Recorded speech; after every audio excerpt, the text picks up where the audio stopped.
Into the club. Okay.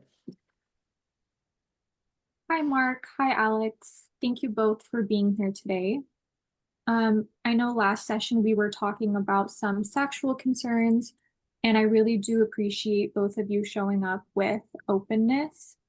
Today, I do want to kind of explore some of what's been going on, just using a model that looks at your sexual experiences through multiple systems, like your body, your relationship, your culture, your environment, things like that. Does that sound okay? Yeah, that sounds good. I've just been really frustrated because I didn't think that this would ever happen to me. So it's been kind of I feel embarrassed. So I've been avoiding having sex altogether because I just feel almost like ashamed of what's happening.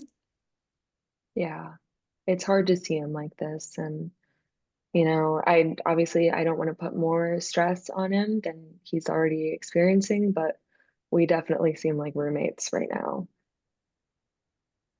Yeah, that definitely makes sense. And thank you both for sharing that. Mark, I hear the shame that you are feeling, and I just want you to know that you are not alone in this. I do want to kind of start looking at your experiences kind of like on multiple levels, how we were talking about. So not just physically.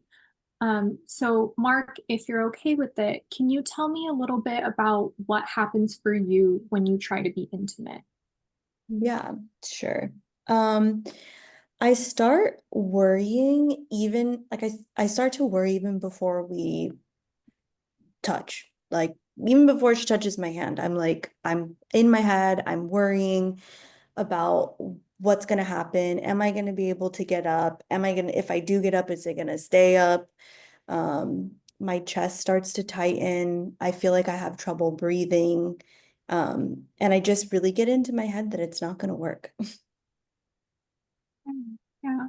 So what I'm hearing is that you are worrying even before the touch even happens between the both of you.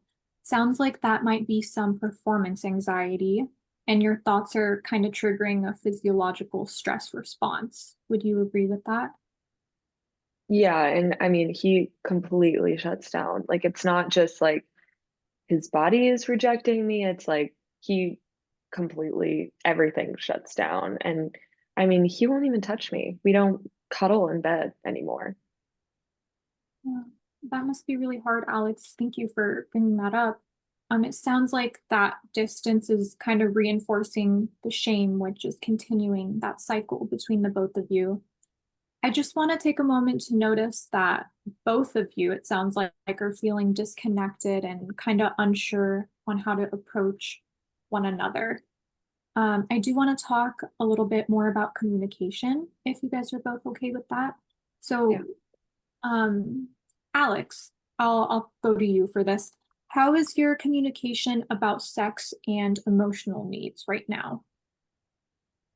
Um, Probably not very good. Mark would probably put me at like a 2 out of 5. I really try to just make everything that I say delicate and nice, but I feel like I'm just walking on eggshells all the time. But I feel like I'm always letting you down. And that's kind of why I shut down because I feel like I'm letting you down and I would rather not even talk about it. So what I'm hearing is, Alex, you feel like you're walking on eggshells, and Mark, you don't even try in fear of letting Alex down. Does that sound right? Yeah, I can tell the way she's talking now, she's disappointed. And I feel bad about it. Hmm, disappointed. I Alex, don't want him to would, feel like that. hmm. So it sounds like there's a feedback loop between the fear of failure as well as emotional withdrawal. So you're both trying to protect yourselves, but it's making that intimacy feel unsafe for both of you. Yeah. Mark, for you, I'm just wondering, have you spoken to a doctor or anybody else about this? I did talk to my doctor and he said physically everything is fine. He did suggest that maybe I try taking like an oral medication, but I just don't know if that's something I want to do. I'm worried about other side effects and I just don't know if I want to take like medication. Yeah, and that totally makes sense as to why you're kind of weighing out all of your options. I'm also wondering about some of your solo sexual practice, like maybe some pornography use, because sometimes that can influence how our bodies respond to sex when we're with our partners. So, what is that like for you? Well, I do watch porn a lot because it just feels easier. There's less pressure. I'm not going to disappoint anybody, and I just don't have to worry about her being there and being upset or disappointed in me. So, I'm hearing it feels easier, there's less pressure, and Hmm. that makes sense. I just want to point out that sometimes porn can create some arousal patterns that are disconnected from emotional intimacy. And obviously, this is something that we can explore here in therapy, and it is a safe space to be able to do that. Hmm. Uh, and so, if you're comfortable in future sessions, we can definitely talk more about that as well. I'm wondering, since we are looking at all of the different systems, right, and how all of them come together, Mark, can you share any messages that you received growing up about what it means to be a man? What does that mean to you? I think growing up, I always felt like sex was something that I should always want. And that if I'm a real man, then I can always perform. I can perform on demand. I shouldn't have any issues. So I guess I've internalized that, and now that I'm struggling, it's just adding weight to that message that I received growing up. Yeah, and that's such a powerful message of I always, want to have sex. That's something that has kind of been instilled in you growing up.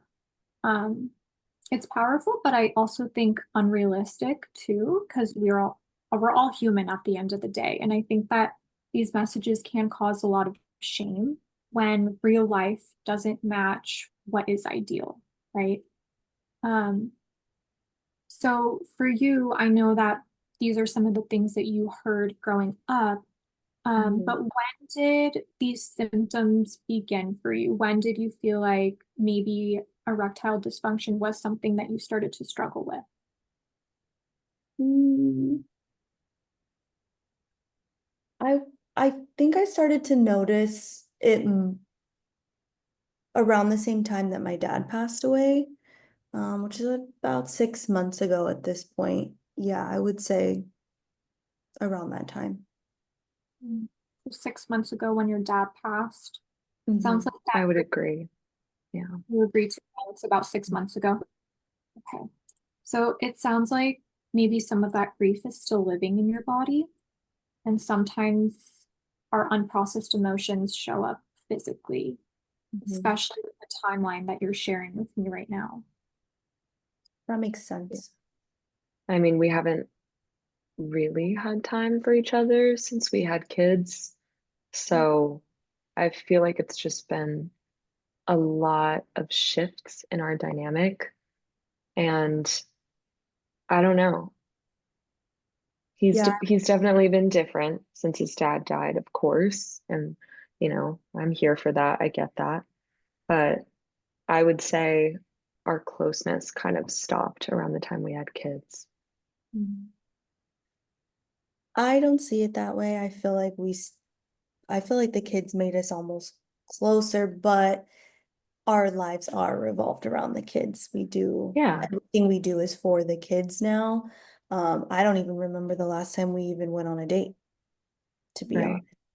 Which I guess I could be better at trying to plan those things, but I just haven't been feeling in the mood or just up for it, honestly. Yeah.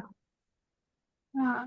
And thank you both for sharing your perspective on that. I think that there is a developmental shift from being just partners to now also being parents. And I know that you two view it just a little bit differently. But, you know, Mark, I hear you saying that maybe you can kind of take some more time to do things like plan dates, right?